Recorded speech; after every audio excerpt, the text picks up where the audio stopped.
It was around 2 p.m. The sun was burning hot, and Lagos streets were filled with noise as usual. Cars honked non-stop, street hawkers called out to passengers, and people rushed in every direction, sweating under the heat. She was standing at the busy junction, waiting for a chance to cross the road. She wasn't anyone special. Just another girl dressed in simple clothes, holding a small plastic bag and looking tired. She noticed an old woman struggling to cross. Her legs were shaking, and she was trying to move quickly, afraid of the speeding cars. Without thinking, the girl quickly walked up and took the old woman's arm gently. "Mama, let me help you cross," she said softly. "God bless you, my daughter," the old woman whispered, relieved. They moved slowly, carefully through the traffic. As they reached the other side, the girl's elbow accidentally touched the side mirror of a sleek black Mercedes-Benz parked beside the road. It was barely noticeable. She didn't even realize she had touched it. But immediately, the door swung open. A man stepped out angrily. He was tall and smartly dressed in an expensive black suit, polished shoes, and dark sunglasses covering his eyes. He looked like someone important, someone used to getting his way. "Are you stupid?" he shouted, removing his glasses and glaring at her. She stopped, confused, still holding the old woman's hand. "Sir!" "You touched my car. Do you even know how much this car costs?" he shouted again, stepping closer. She looked at the car quickly, confused, and shook her head nervously. "Sir, I didn't even realize..." Before she could finish, he raised his hand and slapped her hard across the face. People around stopped, instantly. The street went quiet for a moment. Everyone turned to look. The slap echoed loudly.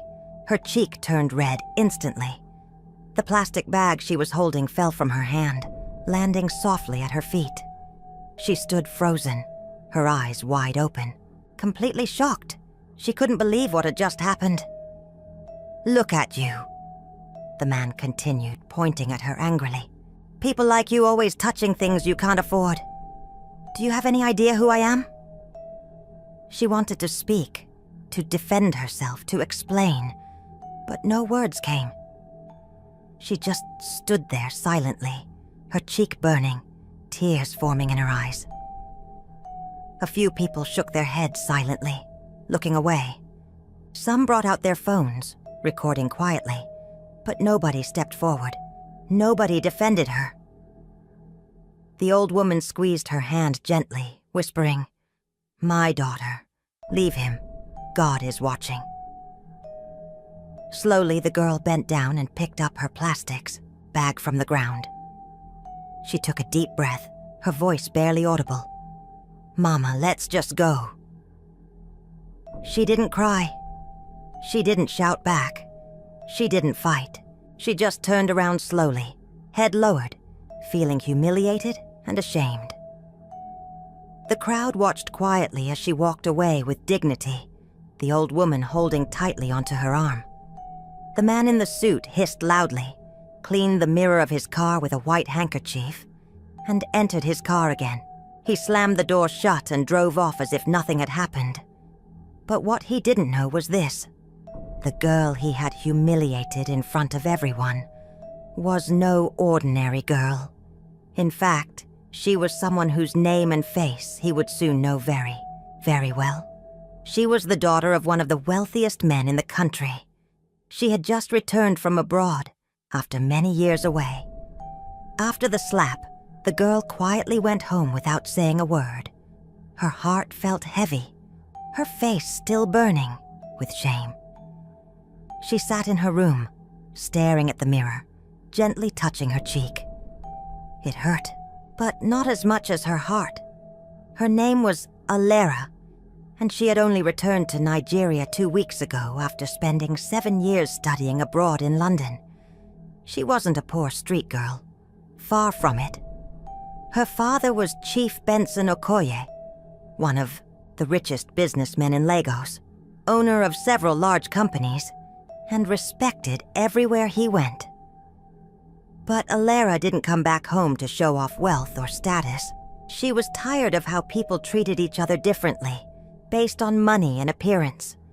So she decided to carry out a social experiment, secretly dressing like a simple, ordinary girl, to see how people would treat her. Today, she got her answer, clearly.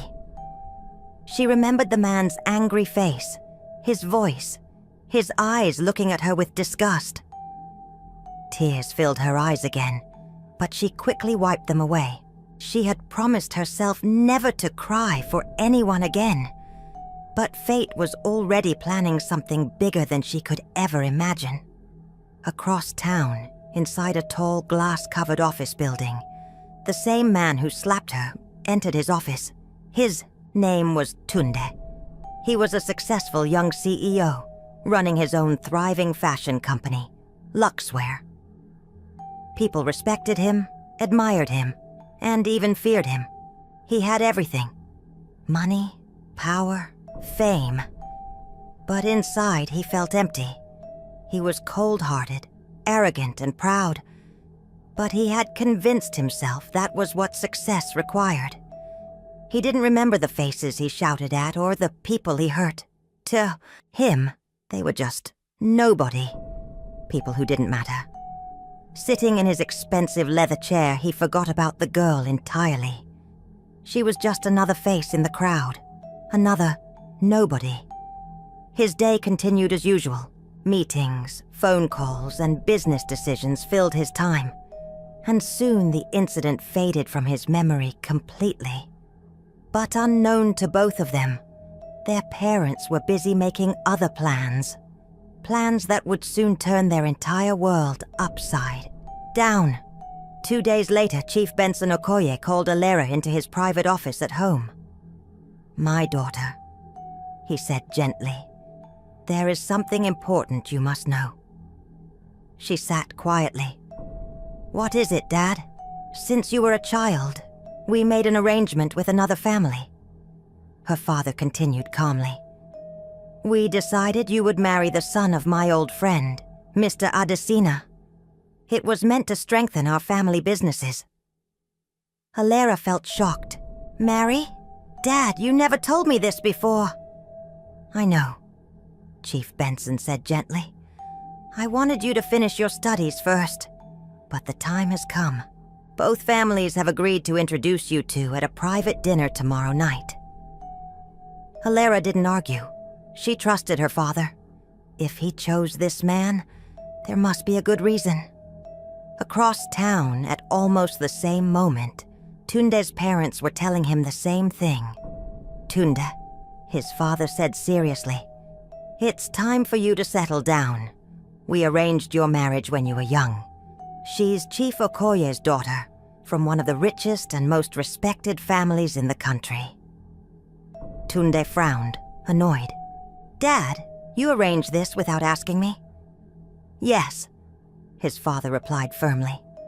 "The decision is made. You'll meet her tomorrow night. She's smart, educated abroad, and very beautiful. You'll thank me later." Tunde sighed, reluctantly agreeing. He had no choice but to respect his father's wishes.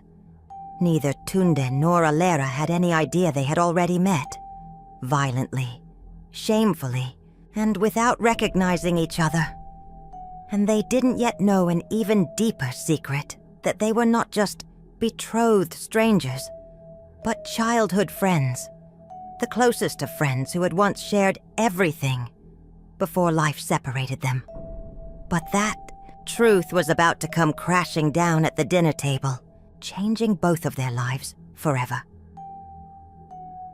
The next evening, both families arrived at the private dinner organized at an expensive restaurant. The atmosphere was calm, peaceful, and elegant. Soft music played in the background as waiters moved smoothly around tables. Nobody at that table knew what was about to happen. Alera arrived first with her parents.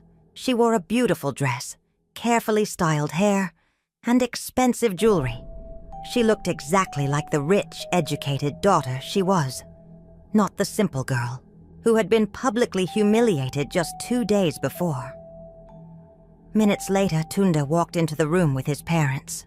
He was well-dressed, confident as usual, smiling politely to hide the frustration he felt inside.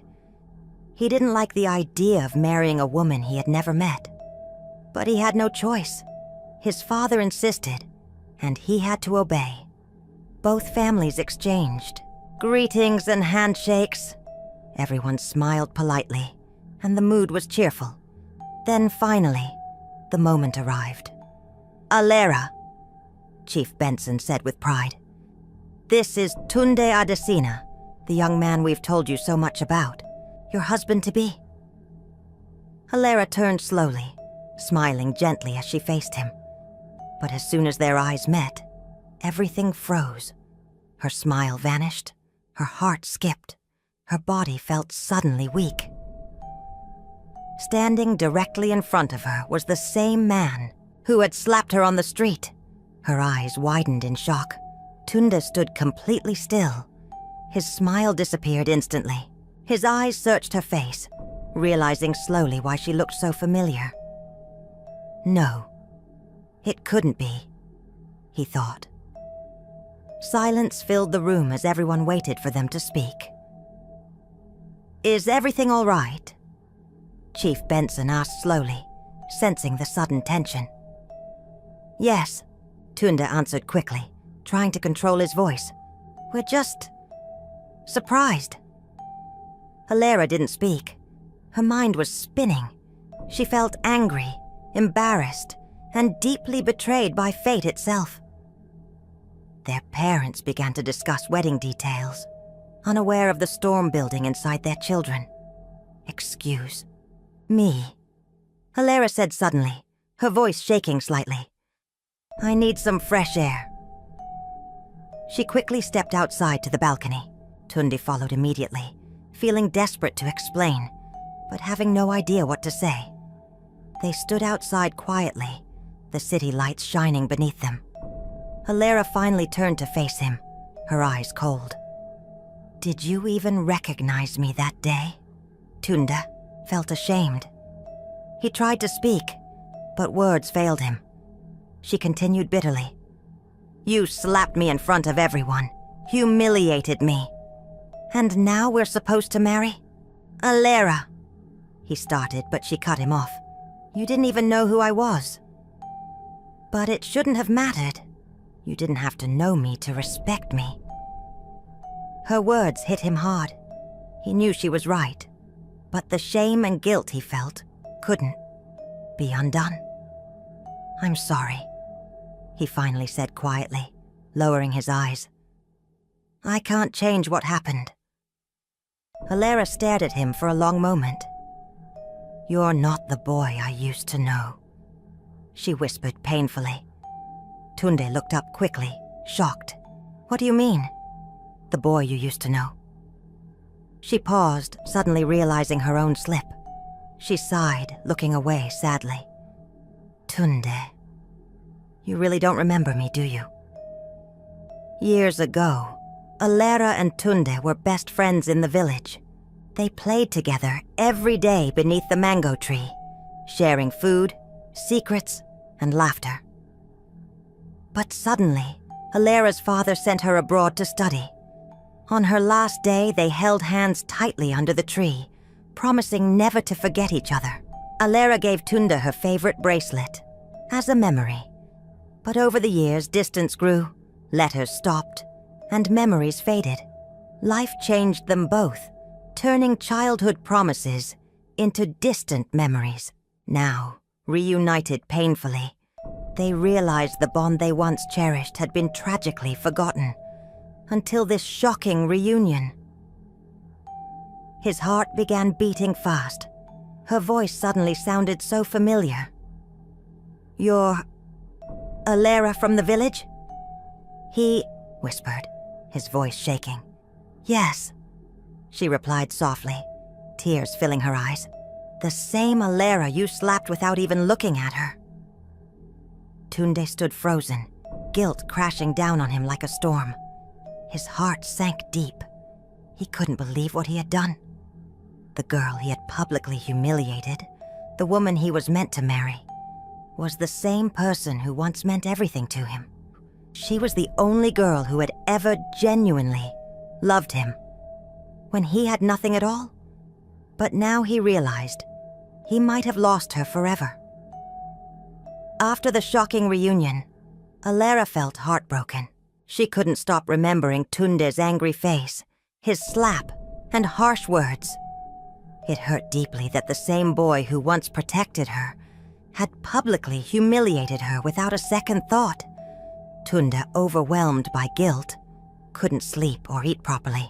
He tried reaching out, sending countless apologies, flowers, and heartfelt messages, but Alara ignored them all. The pain was too fresh, and the humiliation too strong. Their parents noticed the tension and worried the marriage might break.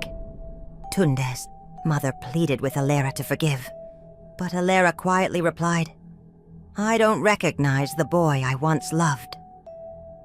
Feeling hopeless, Tunde made a difficult choice. He publicly stepped back, telling everyone, "Alara deserves better. If she chooses to forgive me, it must be her own choice." As he withdrew, sadness filled both their hearts. The distance between them widened painfully, and hope for their future slowly began to fade. Alara missed the boy who once meant everything, but her pride and pain kept her away. Both felt broken, uncertain if the deep wounds between them could ever truly heal again. Months passed quietly. Alara slowly began moving forward, dedicating herself to charity work and helping others. One day she learned about a new youth shelter named the Alara Foundation, built anonymously. Curious, she visited. Shock filled her heart when she saw Tunde there, quietly working, playing with kids, teaching, and smiling genuinely. He looked humbled and sincere, completely different from before. "I built this for you, Alara," he confessed softly. "Not to win you back, but to thank you. You made me realize who I never want to be again." His genuine change moved her deeply. Slowly, trust began returning to her heart. Weeks later, Tunde visited Alara's family home respectfully. He knelt down humbly, presenting the same bracelet she gave him as children. "Can you forgive me and let me spend my life making things right?" he asked sincerely. Her eyes filled with tears as old memories flooded back. Finally, she smiled softly and accepted the bracelet, whispering, "Yes." Their simple wedding happened under a familiar mango tree, just like their childhood promise. Love returned, scars healed, and a painful slap became the beginning of a beautiful story they would cherish forever. Always treat others with kindness and respect, because fate can turn strangers into family and pride into regret. My besties, if you enjoyed this story, like, share, and subscribe. I'll see you soon with another heartfelt tale.